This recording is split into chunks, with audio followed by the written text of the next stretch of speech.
Halo para pemirsa yang baik hati.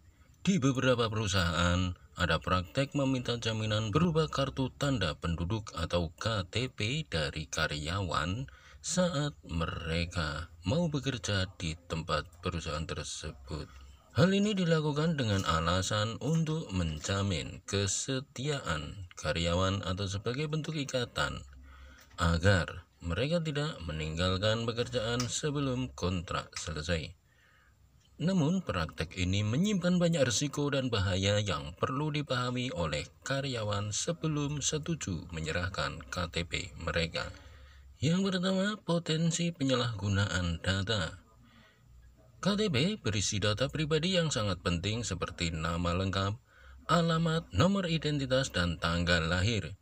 Jika KTP tersebut jatuh ke tangan yang salah atau disalahgunakan oleh pihak perusahaan, karyawan bisa menjadi korban penyalahgunaan data, seperti pemalsuan identitas atau kejahatan lainnya yang melibatkan dokumen resmi.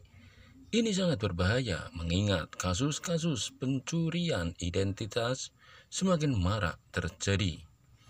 Yang kedua, penahanan KTP membatasi mobilitas karyawan.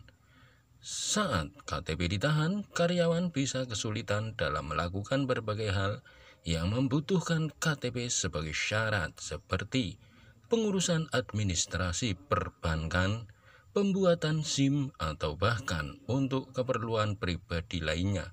Ketika KTP ditahan, karyawan secara tidak langsung kehilangan kebebasan untuk menjalani kehidupan normal di luar pekerjaan. 3. Tekanan psikologis. Penahanan KTP dapat memberikan tekanan psikologis kepada karyawan.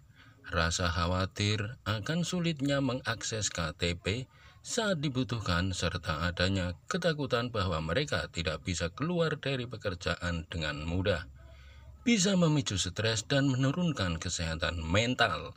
Kondisi ini tentu akan mempengaruhi produktivitas karyawan dalam jangka panjang. Yang keempat, indikator lingkungan kerja yang tidak sehat.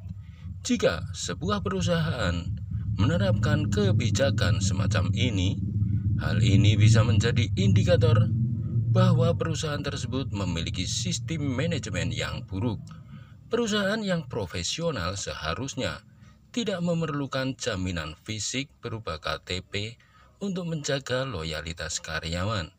Kebijakan ini menunjukkan adanya ketidakpercayaan antara manajemen dengan karyawannya yang berpotensi menciptakan lingkungan kerja yang tidak sehat dan penuh dengan ketegangan. Yang kelima, keterbatasan hak karyawan. Meminta jaminan berupa KTP seringkali menjadi alasan bagi perusahaan untuk memperlakukan karyawan dengan cara yang tidak adil. Karyawan yang merasa terikat dengan jaminan ini mungkin enggan untuk memperjuangkan hak-hak mereka, seperti gaji yang tidak sesuai atau jam kerja yang berlebihan, karena takut tidak dapat mengambil kembali KTP mereka. Dalam jangka panjang, ini dapat menurunkan motivasi dan moral karyawan, serta menciptakan kondisi kerja yang eksploitatif. Kesimpulannya, meminta KTP sebagai jaminan dari karyawan adalah praktek yang berbahaya, baik secara hukum maupun etika. Karyawan berhak untuk menolak kebijakan semacam ini dan melaporkannya kepada pihak yang berwenang jika diperlukan. Sebagai pekerja, sangat penting untuk memahami hak-hak yang dimiliki dan memastikan bahwa perusahaan tempat bekerja tidak melakukan tindakan yang merugikan secara pribadi maupun profesional. Bagi perusahaan, membangun kepercayaan dan menjaga kesejahteraan karyawan merupakan kunci untuk menciptakan lingkungan kerja yang sehat dan produktif, tanpa harus menggunakan praktek-praktik yang merugikan karyawan. Demikianlah, semoga ini bermanfaat.